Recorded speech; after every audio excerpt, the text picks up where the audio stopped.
Terima kasih Bapa, kami mengucap syukur buat pagi hari ini Tuhan. Engkau bangunkan kami dengan tubuh yang sehat, tidak kurang suatu apapun.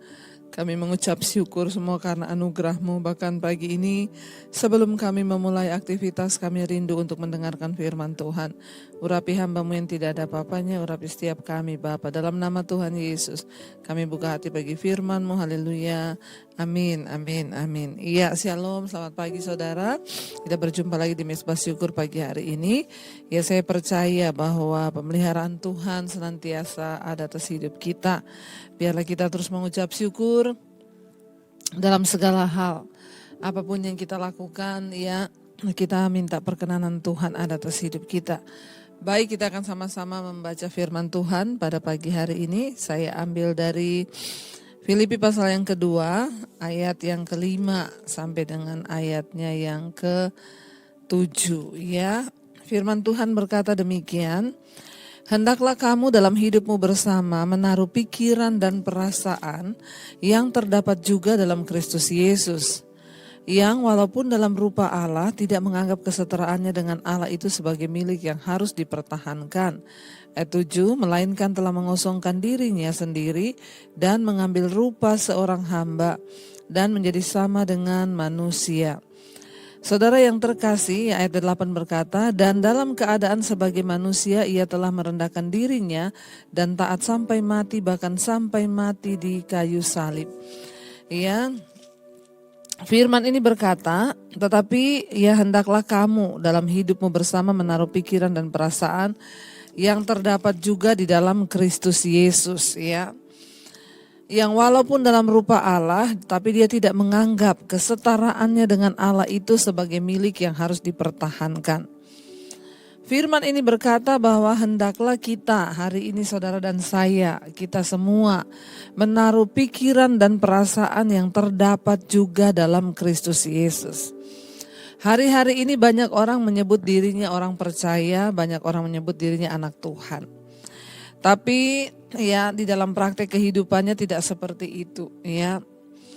Ketika kita menyebut diri kita ini anak Tuhan, orang percaya, maka kita wajib memiliki pikiran dan perasaan yang terdapat juga dalam Kristus Yesus. Artinya apa saudara? Yesus Kristus Tuhan itu dia rela menderita. Yesus Kristus itu ya pikiran dan perasaannya kita wajib ya memiliki dalam hidup kita, yaitu apa? Ya, walaupun dalam rupa Allah dia tidak menganggap kesetaraannya dengan Allah itu sebagai milik yang harus dipertahankan. Tentunya sangat berbeda jauh dengan sifat kita manusia, di mana kita ini masih sering ya mempertahankan hak-hak kita, mempertahankan ya ego kita, mempertahankan apa yang kita mau, ya, sementara Tuhan itu tidak menganggap. Bayangkan, Yesus Kristus itu setara dengan Allah Bapa. Dia yang empunya sorga, dia yang empunya segalanya, tetapi ya dia tidak menganggap itu sebagai milik yang harus dipertahankan. Ya, di dalam kehidupan ini kita masih sering kali jatuh bangun di dalam hal memiliki pikiran dan perasaan yang terdapat dalam Kristus Yesus. Sebagai suami seringkali di rumah ego kita muncul, merasa kita gak dihargai. Sebagai istri juga banyak kali kita merasa tidak dihargai. Ya, saya ini sebagai istri kenapa saya tidak dihargai? Harusnya itu. Begini. Nah, standar yang sering kita buat di dalam hidup kita itulah yang membuat kita ini menjadi menderita. Tapi coba kita belajar menjadi seperti Kristus di dalam pikiran dan perasaan kita, maka kita pasti ya akan menjadi orang-orang yang mudah bersyukur, mudah berserah. Karena ya tidak ada keegoisan di dalam hidup kita yang menganggap bahwa aku itu harusnya begini loh, dia tuh harusnya begini loh. Kita tidak bisa mengendalikan bagaimana suami kita harus bertindak, berlaku kepada kita. Kita nggak bisa ya menentukan bagaimana istri atau anak-anak kita berespon terhadap kita. Waktu kita memiliki standar tertentu, merasa saya harus dihormati, saya harus dihargai, maka saat itulah kita akan terluka.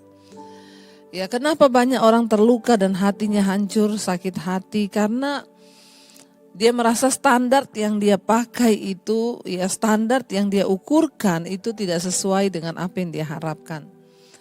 Kita belajar seperti Kristus. Kristus itu tidak punya standar apapun dalam hidupnya ketika dia direndahkan, dia disiksa, bahkan dia disalib. Saudara, dia tidak pernah protes, dia nggak pernah menuntut haknya. Bahkan ketika dia direndahkan, ya dia pernah diludahi, dia lahir di kandang yang hina.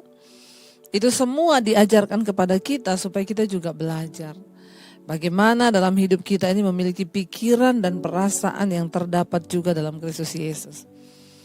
Kalau hari ini engkau sedang merasa bahwa engkau adalah seorang suami yang tidak dihargai, maka belajarlah dari Kristus.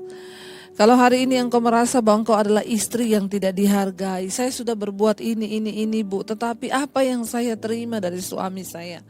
Balasan apa Bu? Dia berselingkuh, dia memperlakukan saya tidak mengasihi, tidak menghormati. Ya, mari kita belajar dari Kristus yang tidak menganggap kesetaraannya dengan Allah itu sebagai milik yang harus dipertahankan. Ya, mari kita meletakkan diri kita sesuai dengan standar Kristus. Yaitu apa standar Kristus itu? Ayat yang ke-7 berkata, melainkan dia telah mengosongkan dirinya sendiri dan mengambil rupa seorang hamba dan menjadi sama dengan manusia. Kita harus belajar mengosongkan diri dari segala keakuan, ego, ya dari segala rasa benar dalam diri kita. Kita harus mengosongkan diri dan meletakkan pikiran dan perasaan Kristus di dalam hati dan hidup kita. Barulah kita bisa mencapai perkenanan Tuhan. Seringkali tidak mudah. Masih ada ego, kita pengen dihargai dan diakui. Masih ada ego di mana kita merasa tidak bisa menerima keadaan yang kita alami hari-hari ini. Tapi ketika kita belajar dari Kristus, saudara, ya dia adalah Allah tetapi dia tidak menganggap kesetaraannya dengan Allah itu sebagai milik yang harus dia pertahankan. Ya, seringkali ketika kita membela ego kita, kesombongan, bahkan kejahatan dengan menyatakan hak-hak kita, saudara, kepada orang. Ya, maka ya dalam ujian ini ya kita tidak lulus ya. Tapi ketika kita belajar berserah, menyerahkan seluruh hak-hak kita pada Tuhan, ya maka saya percaya disitulah kita baru bisa merasakan apa yang dialami oleh Kristus. Bukankah kita dipanggil untuk menjadi serupa dan segambar dengan Dia? Mari kita terus belajar, saudara, untuk menyerahkan seluruh hidup kita ke dalam tangan Tuhan, agar kita ini boleh melihat ya Dia bekerja dalam hidup kita, Dia berkarya dalam hidup kita. Ya, dan ketika kita belajar mengosongkan diri, meletakkan diri kita ya dengan pikiran dan perasaan Kristus, ya maka di situ kita baru bisa melihat, saudara, ya bagaimana kita ini dipanggil menjadi serupa dan segambar dengan Dia. Karena goal dari panggilan kita di dalam Kristus itu adalah menjadi serupa dengan Kristus. Dan untuk menjadi serupa seperti Kristus ada proses yang hebat yang harus kita jalani. Dan lewat proses itulah kita diajar mematikan keakuan, mematikan keegoisan, mematikan semua kedagingan kita. Ayat yang ke-8 berkata, dan dalam keadaannya sebagai manusia, ia telah merendahkan dirinya dan taat sampai mati, bahkan sampai mati di kayu salib. Apa yang perlu kita tiru dari Kristus dalam pikiran dan perasaannya? Ketaatan. Dia taat sampai mati, bahkan sampai mati di kayu salib. Tidak mudah. Mungkin hari ini saudara sedang diizinkan Tuhan memikul salib. Mungkin hari ini engkau merasa ada sesuatu yang berat yang engkau sedang alami di hidupmu. Katakan, Tuhan, aku minta pikiran dan perasaanmu itu engkau taruh di dalam hati dan hidupku. Aku mau belajar mematikan diriku sendiri dan hidup bagi kehendak-Mu. Mungkin ketika aku merasa suamiku tidak melakukan seperti yang aku lakukan terhadap dia, malah sebaliknya. Dia melakukan sesuatu yang jahat, aku mau belajar melepaskan pengampunan. Mungkin istriku tidak menghormati aku mau belajar pengampunan. Mungkin anak-anak tidak menghormati aku mau belajar mengosongkan diri, mengambil rupa seorang hamba dan menjadi seperti Engkau di dalam kehidupanku Tuhan. Bentuk kami seperti yang Engkau mau, dan kami percaya ketika kami sungguh-sungguh mau dibentuk Tuhan, mengosongkan diri kami, bahkan tidak mempertahankan apa yang kami anggap sebagai hak-hak kami, maka disitulah Tuhan Engkau akan memuliakan hidup kami. Karena janji firman-Mu itu ya dan amin. Karena itu kami mau merendahkan diri bawah kaki Tuhan hari ini. Mari kita renungkan firman ini saudara. Terima kasih Bapa, kami rindu menjadi seperti Engkau dalam pikiran dan perasaan kami Tuhan. Tolong kami, mampukan kami ya Roh Kudus untuk sungguh-sungguh menjadi seperti Kristus. Ini hidup kami, ini kerinduan kami Tuhan. Mari katakan bersama saudara, pujian ini menjadi doa kita. Menjadi seperti Kau Yesus, menjadi seperti Kau Yesus, menjadi sempurna dalam seluruh hidup, menjadi seperti Kau, menjadi seperti Kau Yesus, menjadi seperti Kau Yesus, menjadi sempurna dalam seluruh hidupku. Oh, kami rindu Kau sempurnakan hidup kami. Terima kasih bahwa kami terus disempurnakan di dalam Engkau ya Bapa. Ajar kami memiliki pikiran dan perasaan yang terdapat di dalam Engkau, yang tidak mempertahankan hak-hak di hidup kami. Mungkin kami disakiti, mungkin kami dihianati, mungkin ada sesuatu yang sedang terjadi. Ajar kami berserah penuh kepada Tuhan.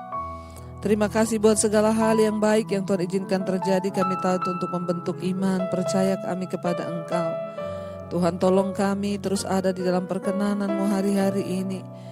Berkati kami Tuhan dengan kekuatan yang daripada-Mu untuk menjadi serupa dengan Engkau. Tuhan, Engkau menyertai anak-anak-Mu yang setia ada di Mezbah Syukur pagi ini. Mereka yang bekerja di luar rumah, di luar kota, di dalam rumah, Tuhan menyertai. Berikan terus perlindungan-Mu sempurna atas anak-anak-Mu Tuhan. Dijauhkan dari segala yang jahat. Tuhan menyertai bahkan yang sakit hari-hari ini Engkau sembuhkan. Yang sakit jiwanya, hatinya, yang sakit perasaannya, Tuhan sembuhkan di dalam nama Tuhan Yesus. Engkau terus juga memberkati mereka yang berulang tahun pada hari ini. Damai sejahtera-Mu turun atas setiap mereka, umur panjang di tangan kanan, kekayaan hormat di tangan kiri. Berkati bangsa dan negara kami Indonesia, Bapak Presiden Jokowi dan seluruh jajaran kabinet yang ada. Tuhan jagai bangsa kami dalam ketentraman di dalam Engkau ya Bapa. Kau juga memberkati Tuhan setiap mereka yang sakit hari-hari ini Engkau sembuhkan. Terima kasih Bapa, yang berbuat berat Engkau hiburkan. Kami percaya di dalam Engkau ada jalan keluar. Kami mengucap syukur Tuhan. Mari kita berdoa. Bapa kami, Bapa kami yang ada di dalam sorga, dikuduskanlah nama-Mu, datanglah kerajaan-Mu, jadilah kehendak-Mu di bumi seperti di sorga. Berikanlah kami pada hari ini makanan kami yang secukupnya, dan ampuni kami akan kesalahan kami, seperti kami juga mengampuni orang yang bersalah pada kami. Janganlah membawa kami dalam pencobaan, tapi lepaskanlah kami daripada yang jahat. Karena Engkau yang punya kerajaan dan kuasa dan kemuliaan sampai selama-lamanya. Terimalah kiranya berkat dari Allah Bapa, cinta kasih Tuhan Yesus Kristus, penyertaan Allah Roh Kudus menyertai hidupmu. Mulai hari ini bahkan sampai kali yang kedua Tuhan Yesus datang menjemput kita, nama-Mu tercatat di dalam kitab kehidupan. Dalam nama Tuhan Yesus yang percaya diberkati, katakan bersama, Amin, amin. Selamat pagi dan Tuhan memberkati.